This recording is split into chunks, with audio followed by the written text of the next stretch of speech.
Hello বন্ধুরা, আজকে আমি ওয়েস্ট বেঙ্গল সিভিল সার্ভিস বা ডব্লিউবিসিএস এর প্রিপারেশনের জন্য যে বইগুলো আমরা সাধারণত বেস্ট বুক পড়ি সেই বইগুলো সম্পর্কে একটু জানাবো। এই দেখো, অনেক বই এখানে আছে, এখানে অনেক বই আছে। তো আমি এসব বইগুলো সরাসরি দেখাবো না তোমাদের, যেগুলো লেটেস্ট বই সেগুলো সম্পর্কেই জানাবো।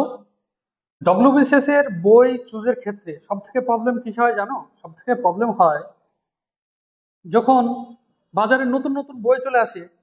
সবাই, এই স্যার বলেছে এই বইটা তো নতুন এসছে ভালো বই, ওই স্যার বলেছে এই বইটা নতুন এসছে ভালো বই, বা কোনো তোমার বন্ধুর দেখলে যে এই বইটা তো খুব ভালো, যে বই আসছে সেই বই কিনে নিচ্ছ, বাবার টাকা আছে সব বই কিনে নিচ্ছ, কিন্তু সময় তো বাবার নেই, সময়টা ওই 24 ঘন্টায় আছে। অতি সন্ন্যাসীতে গাজন নষ্ট, চিরকাল সত্য। মানে বেশি বইয়ে, মানে বেশি জন সন্ন্যাসী হয়ে গেলে সে একটা গাজন চলবে, সেখানে বেশি জন সন্ন্যাসী সবাই মানে ভালো ভালো গাজন জানে, সবাই মিলে গাজন একসঙ্গে শুরু করে দিল, গাজনটাই নষ্ট, বা সবাই ঠিকঠাক গাজন গাইতে পারবে। তো একইভাবে বেশি বই হলে তুমি কোনটা ছেড়ে কোনটা পড়বে, কোন বইটাতে কোন পাঠটুক পড়বে, এই নিয়ে হাজারো সমস্যার সৃষ্টি হয়, তোমার সময়টা ব্যয় চলে যায়। তাই আমি যেটা করেছি, আমি ডব্লিউবিসিএস এর জার্নিতে একটা সাবজেক্ট পিছু একটা স্ট্যান্ডার্ড বইই পড়েছি, বাকি কিছু পার্ট অল্প কোনো একটা বই থেকে যদি পড়তে হয় সেটা আমি বইটা কিনিনি, আমি কোনো একটা বন্ধুর কাছ থেকে নিয়েছি, একদিনের জন্য নিয়েছি বা দুদিনের জন্য নিয়েছি বা এক বেলার জন্য নিয়েছি, সেখান থেকে নোট করে নিয়েছি আমার খাতায়।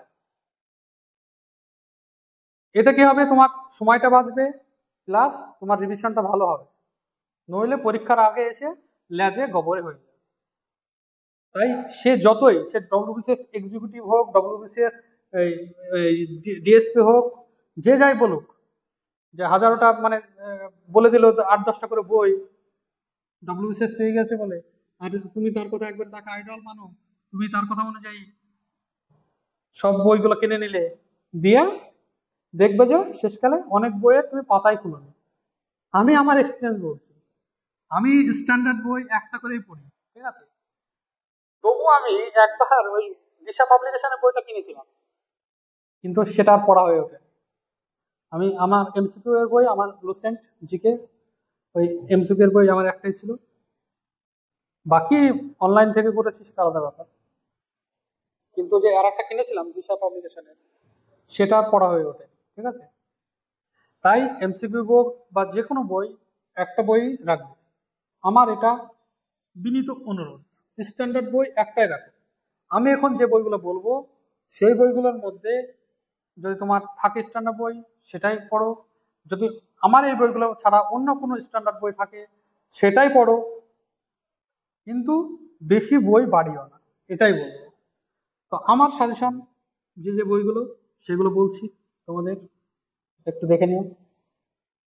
তো আমার বুক লিস্ট যেগুলো আমার মনে হয়েছে স্ট্যান্ডার্ড বই, একটা দুটোর বেশি রাখা উচিত না, একটার বেশি রাখা উচিত না প্রত্যেক সাবজেক্টে, সেই অনুযায়ী যেটা মনে হয়েছে আমি ওয়ার দিয়ে বলে দিব, অনেক কিছু অনেকগুলোই, সেগুলো তোমরা ঠিক করে নেবে যে কোনো একটা বই, ঠিক আছে? চলো শুরু করা যাক। আজকে আমি বুক লিস্ট নিয়ে বলবো, কিভাবে পড়বে, স্ট্র্যাটেজি কি হবে, পড়ার ধরন কিভাবে হবে, সেটা নিয়ে পরে ভিডিওটা আসবে, তোমরা যদি চাও।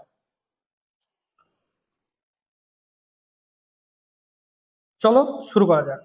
ইংলিশ অবজেক্টিভ মানে প্রিলিমস যেটা আছে, সেটার জন্য তোমরা এসপি বক্সির এই বইটা, অবজেক্টিভ ইংলিশ এই বইটা দেখতে পারো, বা তোমরা প্রে সরকারের এই বইটা দেখতে পারো। বাংলার জন্য আমি বলবো ফরম্যাট গুলো, বাংলা ইংরাজি ডেসক্রিপটিভের জন্য তোমরা ফরম্যাট গুলো ঠিকঠাক ভাবে দেখে নিও। আর লীলা রয়ের লীলা রয়ের ক্র্যাক ডব্লিউবিসিএস এর পার্ট 2 এই বইটা দেখতে পারো। হিস্ট্রির জন্য যদি বাংলা ভার্সনে পড়ো তাহলে একটাই বই, ওয়ান অ্যান্ড অনলি, স্বদেশ সভ্যতা ও পরিচয় এই বইটা, জীবন মুখোপাধ্যায়ের লেখা স্বদেশ সভ্যতা ও পরিচয়। আর যদি ইংলিশে পড়ো, ইংলিশে পড়াটা আমি প্রেফার করি, কারণ তুমি একজন ডব্লিউবিসিএস অফিসার হবে, ইংলিশেই তোমাকে অনেক কিছু কাজ করতে হবে, তো ইংলিশটা তোমাকে সড়গড় হতে হবে। তাই কিছু ভীতি থাকলেও তোমাকে ইংলিশেই পড়াটা আমি সাজেস্ট করব। ইংলিশে পড়লে পুনম দলাল ধাইয়ার এই বইটা দেখতে পারো, অ্যানসিয়েন্ট ও মিডিভাল ইন্ডিয়ার জন্য পুনম দলাল ধাইয়ার এই বইটা দেখতে পারো। আর মডার্ন পার্টের জন্য a brief history of time এই বইটা দেখতে পারো, যেটা রাজীব আহিরের লেখা।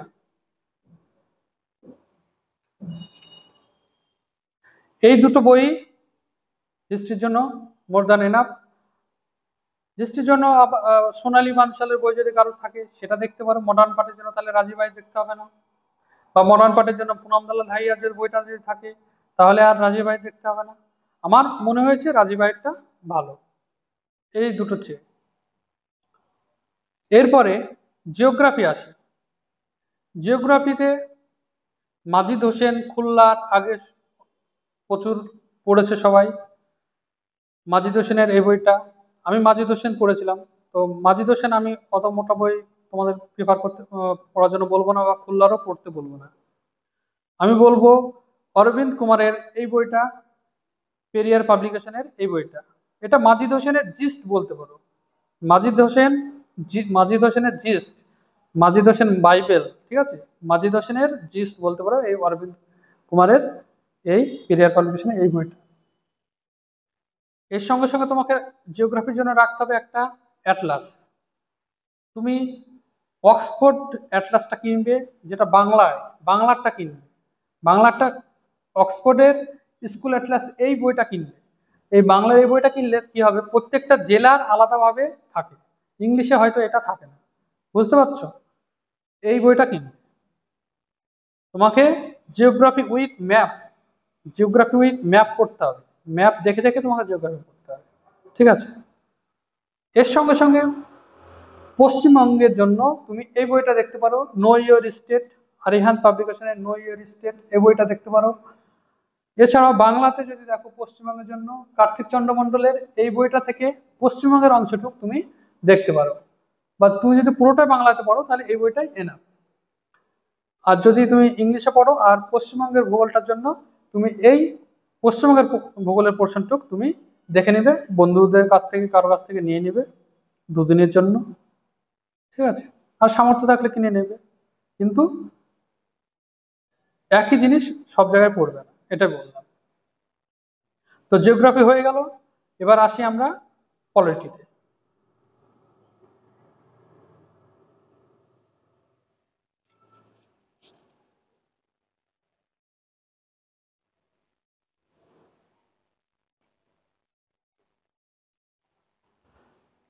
পলিটির একটাই বুক আছে, যেটা বাইবেল বলা হয়, Bible of Indian polity, M লক্ষ্মীকান্তের এই বইটা, সেটা সবাই পড়ে, এম লক্ষ্মীকান্তের এই বইটা আমিও পড়েছি।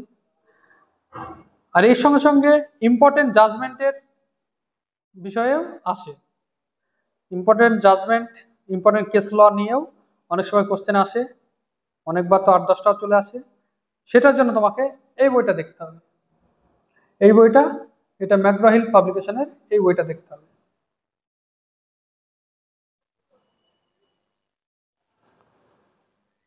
এবার পলিটি হয়ে গেল, এবার আসি ইকোনমিক্স। ইকোনমির জন্য রমেশ সিং আগে প্রচুর পড়তো, সবাই প্রেফার করতো, রমেশ সিং সবাই পড়েছে, তো রমেশ সিং এখন আর চলছে না। এখন তোমাকে দেখতে হবে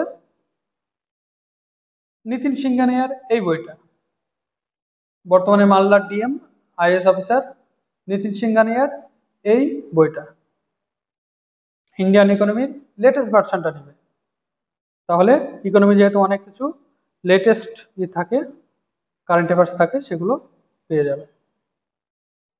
এটা ম্যাকগ্র হিল পাবলিকেশনের। তুমি যদি বাংলায় পড়ো, বাংলায় আমি প্রথমে বাংলা শুরু করেছিলাম, তোজাম্মেল হোসেনের এই ভারতীয় অর্থনীতি এই বইটা তুমি নিতে পারো। কিন্তু বাংলাতে ইকোনমিক্স পড়লে ওই টার্মগুলো খটোমটো লাগবে অনেক। তোমাকে ইংলিশেই পড়া পেপার ভালো, আমি পেপার করব। এবার যদি ম্যাথমেটিক্সে আসি, তো ইকোনমিক্স হয়ে গেল। এবার ম্যাথমেটিক্সে যদি আসি, ম্যাথমেটিক্সে কোয়ান্টিটিভ অ্যাপটিটিউড এই বইটা আর এস আগারওয়াল স্যারের এই বইটা তোমরা দেখতে পারো, সবাই দেখে কোয়ান্টিটিভ অ্যাপটিটিউড। এর সঙ্গে সঙ্গে তোমরা রাকেশ যাদব বা আদিত্য রঞ্জন স্যারের যদি বই থেকে থাকে ওগুলো দেখতে পারো। তবে কোয়ান্টিটিভ অ্যাপটিটিউড আর এস আগারওয়াল এটাই বেস্ট আমার মনে হয়েছে পিএসসির জন্য। প্র্যাকটিসের জন্য পরে কিনে নেবে রাকেশ যাদব বা আদিত্য রঞ্জন স্যারের। বাংলায় যদি দেখো, এই বইটা দেখতে পারো, বাংলায় নিমেষে অঙ্ক ভলিউম 1 অ্যান্ড ভলিউম 2 এই দুটো বই, ভলিউম 1 অ্যান্ড ভলিউম 2 এই দুটো বই দেখতে পারো। সুবীর দাসের এই বইটা দেখতে পারো, কম্পিটিটিভ ম্যাথ এই বইটা দেখতে পারো। আর রিজনিং এর জন্য তুমি এই বইটা দেখতে পারো, how to crack test of reasoning, Arihant পাবলিকেশনের এই বইটা দেখতে পারো। তাহলে ম্যাথ যায় আমাদের কমপ্লিট হয়ে গেল। এবার আসি সায়েন্স। সায়েন্সের একটা বই আছে আরিয়ান পাবলিকেশনের, এই এনসাইক্লোপিডিয়া অফ সায়েন্স, এই বইটাই যথেষ্ট। বা তুমি প্রতিযোগিতা দর্পণের স্পেশাল ইস্যু প্রতিযোগিতা দর্পণের বায়োলজি আর ফিজিক্স কেমিস্ট্রি দুটো স্পেশাল ইস্যু পাওয়া যায়, ওই দুটো দেখতে পারো। তবে আরিয়ান পাবলিকেশনের এই বইটাই এনা। এবার আসি এনভায়রনমেন্টের তোমার মেন্সে তো অনেকগুলো কোশ্চেন আসে। এনভায়রনমেন্টের জন্য তুমি শঙ্কর আইএস একাডেমির এই বইটা দেখতে পারো, শঙ্কর আইএস একাডেমির এই বইটা দেখতে পারো।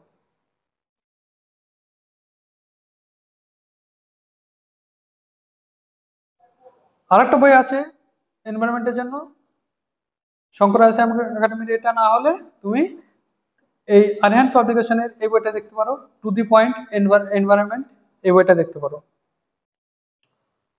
ওভারঅল জিকের জন্য তুমি এই বইটা দেখতে পারো, তরুণ গোয়েলের এই বইটা দেখতে পারো, প্রত্যেক বছর আপডেট হয়, তুমি তরুণ গোয়েলের এই বইটা দেখতে পারো।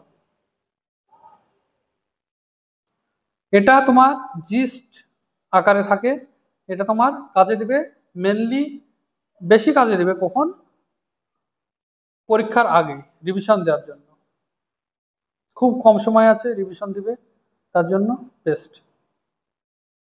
তোমার কাছে যদি লুসেন্টের এই বইটা থাকে, এটাও জিকের জন্য এনাফ। ডেসক্রিপটিভটা ঠিক আছে, এমসিকিউটা বলছে না, এমসিকিউটা তো পরে বলছে, ডেসক্রিপটিভটা। আর সবার আগে তোমাকে কিনতে হবে এই বইটা, ডব্লিউবিসিএস স্ক্যানার পার্ট 1 পার্ট 2, মানে প্রিভিয়াস এর কোশ্চেনের জন্য এই দুটো বই তোমাকে কিনতে হবে। এটা না কিনে তুমি এই বইটাও নিতে পারো, ক্র্যাক ডব্লিউবিসিএস এর, বা তুমি এই বইটাও নিতে পারো, general studies manual by Nitin Singhania sir, এই বইটা নিতে পারো। আর বাকি রইল কারেন্ট অ্যাফেয়ার্স। কারেন্ট অ্যাফেয়ার্সের জন্য তোমাকে ডেইলি নিউজ পেপার পড়লে ভালো হয়, বা ইউটিউবে অনেক চ্যানেল পেয়ে যাবে যেগুলো মান্থলি কারেন্ট অ্যাফেয়ার্স ভিডিও করে, বা এক সপ্তাহের কারেন্ট অ্যাফেয়ার্স ভিডিও করে, সেগুলো কোনো একটা চ্যানেল তুমি ফলো করবে, যেটা ফলো করবে এক জায়গায় ফলো করবে। বা তুমি যদি কোনো কারেন্ট অ্যাফেয়ার্সের প্রিন্ট আউট নিয়ে নাও, সেখান থেকে যদি পড়ো তো সেটাই পড়ো। বেশি ওই যে বললাম অতি সন্ন্যাসীতে গাজন নষ্ট, তুমি দেখা গেল 14 জায়গাকার কারেন্ট অ্যাফেয়ার্স সব তুমি এক জায়গায় জড়ো করলে, দিয়ে ওইতেই তোমার সারাদিন চলে গেল, এটা করলে হবে। ঠিক আছে, কারেন্ট অ্যাফেয়ার্স এমনিতে আনপ্রেডিক্টেবল। তুমি স্পেডি পাবলিকেশনের এই বইটা দেখতে পারো, এটাতে তোমার লাস্ট এক বছরের কারেন্ট অ্যাফেয়ার্স থাকে, এটা প্রত্যেক মাসে আপডেট হয়। মানে এবার ধরো আগস্ট 2024 থেকে আগস্ট 2025 অব্দি আছে, তারপরে মাসে সেটা আবার বেরোবে সেপ্টেম্বর 2024 থেকে সেপ্টেম্বর 2025 অব্দি আছে, এটা তুমি নিতে পারো। বা তুমি যে বাংলা ম্যাগাজিন নাও, অ্যাচিভার্সটা নিতে পারো, অ্যাচিভার্সটা তোমার নিতে পারো। ঠিক আছে। আর প্রতিযোগিতা দর্পণ নিলে ওটা একটু কস্টলি, আর প্রত্যেক মাস ওটা একটু ডেসক্রিপটিভ বেশি পড়তে হবে। ডব্লিউবিসিএস এর জন্য অ্যাচিভাসটা বা তুমি এই স্পিডিটা নিয়ে নাও। কারেন্ট অ্যাফেয়ার্স লাস্ট কয়েক বছর যা আসছে, সাধারণত যে কোশ্চেনগুলো পারার সবাই পাচ্ছে, আর যেগুলো পারার না সেগুলো কেউই পাচ্ছে না। তাই বেশি আনপ্রেডিক্টেবল, এর পিছনে বেশি সময় না ব্যয় করাই আমার মনে উপযুক্ত হবে। যে কোনো একটা সোর্স তুমি ফলো করো, যে কোনো একটা সোর্স। এই ছিল আজকের বুক লিস্ট। আমার দীর্ঘদিনের অভিজ্ঞতা থেকে বলবো যে অতি সন্ন্যাসীতে গাজন নষ্ট, এটা যেন না হয়। সবাই একটা স্ট্যান্ডার্ড বই পড়ো, কোনো পোর্শনটুক যদি না থেকে থাকে সেই বইয়ে, সেটা অন্য বই পড়ো। যেমন বললাম আমি, ওয়েস্ট বেঙ্গল জিওগ্রাফির জন্য তোমরা কার্তিক চন্দ্র মন্ডলের ওয়েস্ট বেঙ্গল জিওগ্রাফিটুক দেখতে পারো। সেরকম তোমাকে একটু ম্যানেজ করে নিতে হবে। তবে এটাও ভেবো না যে একটা শুধুমাত্র যে তরুণ গোয়েলের জিকে বইটা পড়বো আর এমসিকিউ প্র্যাকটিস করব তাহলে উতরে যাব। সে যুগ শেষ, সে জামানা নেই। সেটা আগে হয়েছে, প্রথম দিকে 2014-15 সালে হয়তো হয়েছে। তাদের ল্যাঙ্গুয়েজ টু কোড, তারা ম্যাথটা ভালো পেরেছে। আর তখন নতুন এমসিকিউ প্যাটার্ন আসে, সবাই অভ্যস্ত ছিল না। এখন সবাই এমসিকিউ প্র্যাকটিস করে জাহাজ হয়ে গেছে। আর কোশ্চেনও আসছে ইনডেপথ অনেক সময়। তোমাকে ইনডেপথে ঢুকতে হবে, তাই টেক্সট বুক তোমাকে পড়তেই হবে। তোমার ব্রড নলেজের জন্য তোমাকে টেক্সট বুক পড়তেই হবে। আর সেটা দেরি না করে প্রথম থেকে শুরু করো। এমনটা যেন না হয় যে প্রথমে শুধু জেনারেল নলেজ বা যে কোনো একটা বই জিস্ট পড়ে নিলাম, ওতেই সব আছে, ওটা পড়লেই যথেষ্ট। পরে তখন 4-5 মাস পরে বা 1-8 বছর পরে তখন হাত কামড়াবে, যে আবার তখন সেই তোমাকে নতুন করে শুরু করতে হবে। এই সেই টেক্সট বই পড়তে হবে তোমাকে নতুন করে। তখন সময়টাও তোমার যাবে, তোমার সবকিছুই যাবে, মানসিক টেনশনও বেশি হবে। ঠিক আছে। তাই প্রথম থেকেই তুমি ইনডেপথ পড়ো, আর প্রথম থেকেই মেন্সের জন্য পড়ো, সেই ওরিয়েন্টেড পড়ো। তাই তোমাকে টেক্সট বই পড়তেই হবে। তাই একটা টেক্সট বই, স্ট্যান্ডার্ড টেক্সট বুক তোমাকে পড়তে হবে প্রত্যেক সাবজেক্ট। এই সংক্রান্ত আরো স্ট্র্যাটেজি রিলেটেড, কিভাবে পড়বে, কোন কোন কিভাবে ম্যানেজ করবে তুমি, কিভাবে তুমি এমসিকিউ প্র্যাকটিস করবে, সেই সংক্রান্ত ভিডিও পরে ভিডিওতে আসবে। আমি এই ভিডিওতে আর দীর্ঘায়িত করছি না। তোমাদের যদি ভালো লেগে থাকে নিশ্চয়ই কমেন্ট করবে আমার স্ট্র্যাটেজি শোনার জন্য। আমি পরের ভিডিওতে তাহলে আনবো। ততক্ষণ পর্যন্ত তোমাদের পড়াশোনা চালিয়ে যাও। ভিডিওটি ভালো লেগে থাকলে please like, comment, share and subscribe. Thank you.